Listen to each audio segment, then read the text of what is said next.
देखिए, हिंदुस्तान के अंदर जितने लोअर कोर्ट हैं, सेशन कोर्ट हैं, उन कोर्टों में भ्रष्टाचार इतना है कि बिना पैसे दिए आपको बेल नहीं मिलेगा।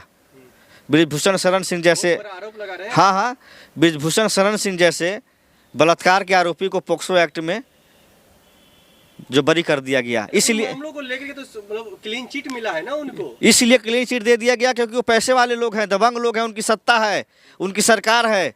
अगर उनकी जगह कोई और गरीब आदमी होता तो उसको फांसी की सजा होती और उसको जेल भेजा जाता। देश का साहब का मामला आता तो आप लोग गृह मंत्री को घेरने लग जाते हैं। देश का जुडिशरी जो है आज के डेट में गरीबों को हत्या करने का एक हथियार बन गया है। आपको हम बताना चाहते हैं, जितने बड़े बड़े अपराधी हैं, पैसे वाले लोग हैं, उनको कोर्ट से बेल मिल जाता है, lower court, session court, high court से बेल मिल जाता है। गरीब आदमी पिस रहा है। यादव जी, यशवंत वर्मा साहब का जो मामला और उनका जो ये केस है, ये तो जाली जो नोट जो जली है उनको लेकर के हैं। उन पर 3 जजों ने स्पष्ट कर दिया जहां ये वाकई में नोट जला और ये नोट उन्हीं का था। वो इस्तीफा क्यों नहीं दे रहे? मामला जो है राष्ट्रपति और प्रधानमंत्री तक क्यों गया? भाई देखिए, ये मामला एक जज का है। जज के घर में इतने सारे नोट हुए हैं बरामद, ये तो एक जज है। मैं तो माननीय प्रधानमंत्री जी से और सुप्रीम कोर्ट के चीफ जस्टिस साहब के माध्यम से अपील करता हूं कि जितने जो है हिंदुस्तान में लोअर कोर्ट है, सेशन कोर्ट है, हाई कोर्ट है, उनके जजों की संपत्ति का जांच कीजिए। हिंदुस्तान का जितना कर्जा है सब माफ़ हो जाएगा, इतना पैसा है उनके पास।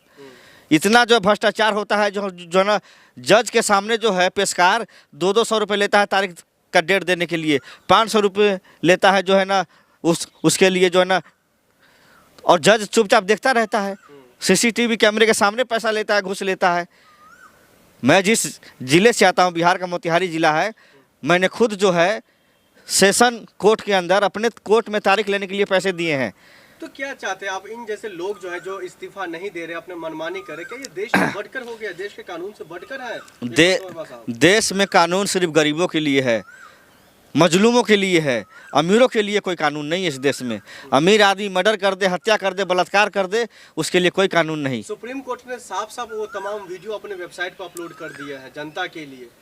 देखिए, सुप्रीम कोर्ट पे हमको पूरा विश्वास है कि सुप्रीम कोर्ट ही एक ऐसा न्यायपालिका है जहाँ जो है ना गरीबों को न्याय मिलता है, लेकिन गरीब आदमी सुप्रीम कोर्ट तक जा नहीं पाता है। दुर्भाग्य की बात यह है कि गरीब आदमी के पास इतना पैसा नहीं होता है कि वो सुप्रीम कोर्ट में कोई जो बड़ा वकील जो कर पाए। इसीलिए मैं आपके द्वारा माननीय सुप्रीम कोर्ट के चीफ जस्टिस से निवेदन करूंगा कि एक ऐसा जो है ना पोर्टल बनाइए जहां गरीब लोग अपनी आवेदन को सुप्रीम कोर्ट तक लाएं और उनको यहां न्याय मिले, क्योंकि गरीब आदमी हाई कोर्ट से ऊपर अभी चल ही नहीं पाता। वो हाई कोर्ट आते आते बर्बाद हो जाता है, पूरा ज़मीन बेच देता है, घराड़ी बेच देता है, बच्चे लोग जो है ना अपनी किडनी जो है ना गिरवी रख देते हैं, फिर भी उनको न्याय नहीं मिलता है। लेकिन इन मामलों को लेकर गृह मंत्रालय हो या फिर कई अन्य बड़े संस्थान, वो क्यों नहीं कुछ बोल रहे हैं? क्यों कुछ बोलेंगे भाई? चोर चोर मुसेरे भाई, सबका जो है ना पैसा बंधा हुआ रहता है, सबको जो पैसा जाता है, तो कौन क्या कहेगा?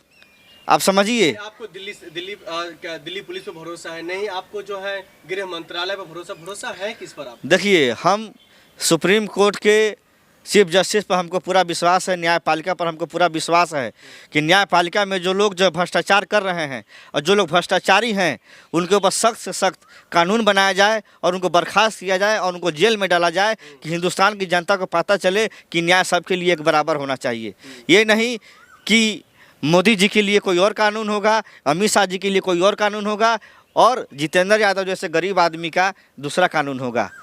ये देश में बर्दाश्त नहीं होगा। न्याय सबके लिए बराबर होना चाहिए। ये देश लोकतंत्र का देश है, इसमें सबके लिए कानून एक बराबर होना चाहिए। देखिए, कथनी और करनी में बहुत आसमान ज़मीन का फ़र्क होता है।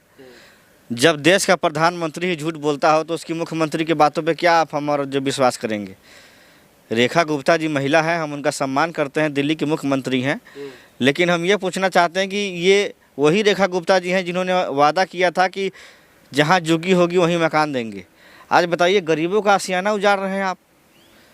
आपके दिल में जरा सा भी जो है माया नहीं है कि कैसे वो लोग रात दिन मेहनत करके खून पसीना इकट्ठा करके गांव। तो अवैध घर हटाए जा रहे हैं, क्या आप लोग मतलब रोना विलाप कर रहे हैं? अवैध घर दिल्ली में अवैध सिर्फ जो है ना झुग्गी झोपड़ी और जो है ना गरीबों का ही घर है। बहुत से ऐसी जगहें हैं जहाँ पे पाँच मंजिल बने हुए हैं, वो क्या अवैध नहीं है? एमसीडी नहीं जानती है कि उसका हाइट क्या होना चाहिए और क्या हाइट की बिल्डिंग बना रखी है लोगों ने? उस पर बुलडोजर नहीं चलेगा क्योंकि वो लोग पैसे वाले लोग हैं। आप लोग दिल्ली सरकार से इतना नाराज क्यों हैं? देखिए, दिल्ली सरकार से हम लोग की नाराज़गी ये है कि जनता से जो उन्होंने वादे किए थे उस वादे को हम याद दिलाना चाहते हैं आपके माध्यम से कि प्रधानमंत्री जी जब सरेआम झूठ बोल सकते हैं तो ये बहुत देश के लिए दुर्भाग्यपूर्ण है कि एक देश में झूठा प्रधानमंत्री है। यही प्रधानमंत्री हैं जो दिल्ली में कहते थे कि हर महीने महिलाओं को 2500 रुपये दिया जाएगा। आज तक जो है 2500 रुपये मिला किसी महिला को? इसका जवाब दीजिए अगर आपके पास है तो। रेखा गुप्ता जी, जब चुनाव आता है जीत जाती है, उसके बाद जब पूछता है तो कहते हैं कि इस पर अभी मंथन हो रहा है, हमारे पास पैसा नहीं है। चुनाव से पहले पैसा रहता है, चुनाव के बाद जब आपकी सरकार बन जाती है तो आपके पास पैसा खत्म हो जाता है। देखिए, सब कुछ मिलेगा, सब जनता को मिलेगा। जनता को कुछ नहीं मिलेगा, जनता को उजाड़ के फेंक दिया गया है दिल्ली से। रेहड़ी पटरी वाले जो रात दिन जो मजदूरी करते हैं, अपना बच्चों का पेट पालते हैं, बच्चों को स्कूल में पढ़ाते हैं, उनका रेहड़ी पटरी रोड से उखाड़ दिया जा रहा है, उनको हटाया जा रहा है। अब वो कहाँ जाएंगे?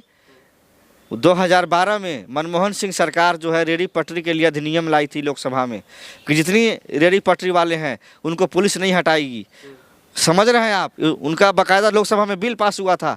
उस लोकसभा कानून का इस्तेमाल करके रेहड़ी पटरी वालों ने अपनी रोजी रोटी जो है ना पूरे दिल्ली में लगाए थे।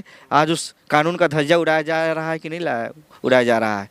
रेहड़ी पटरी अधिनियम के तहत उनका हक अधिकार है, वो कोई चोरी नहीं कर रहे हैं, बीजेपी के नेताओं के घर में डकैती नहीं डालने जा रहे हैं। वो अपनी मेहनत से सब्जी लाते हैं, सुबह 4 बजे उठते हैं, आज़ादपुर मंडी जाते हैं, वहाँ से सब्जी खरीद के लाते हैं, उसको धोते हैं, उसको बेचते हैं। दिल्ली वासियों को आराम मिलता है कि मेरे घर के सामने सब्जी मिल रहा है, मेरे घर के सामने फल फ्रूट मिल रहा है, मेरे घर के सामने दूध दही मिल रहा है, मेरे घर के सामने मीट मछली मिल रहा है। ये बात भी तो सच्चाई है ना, रेखा गुप्ता जी का मुख्यमंत्री बनने के बाद दिल्ली काफी मतलब विकास की ओर बढ़ गया है। इतना जो है विकास हुआ है कि गरीबों का झुग्गी झोपड़ी रेहड़ी पटरी को उखाड़ के फेंक रहे हैं, उनको उनके पेट पे लात मारा जा रहा है, घर से बेघर किया जा रहा है। यही विकास है। पानी, बिजली, तमाम चीजें तो दे रहे साफ पानी, बिजली, कई इलाकों में तो पानी तक नहीं आ रहा है टाइम से। कई इलाकों में बिजली कितनी जो है ना कटौती है कि लोग परेशान हैं। संगम बिहार से लोग जो बताते हैं कि वहाँ बहुत लाइट कट रहा है, वहाँ पानी नहीं सही से आ रहा है। तो ये सारी चीज़ें हैं। रेखा गुप्ता जी कह रही थी कि दिल्ली में बहुत अच्छा है, यमुना का जो है ना ये पूरा यमुना साफ कर दिया। यमुना में जाके देखिए आज भी गंदगी। 100 दिन में ही सारा काम और सारे समस्याएं दूर हो जाए। तो आप कहते क्यों हैं कि हम 100 दिन में सब सही कर देंगे?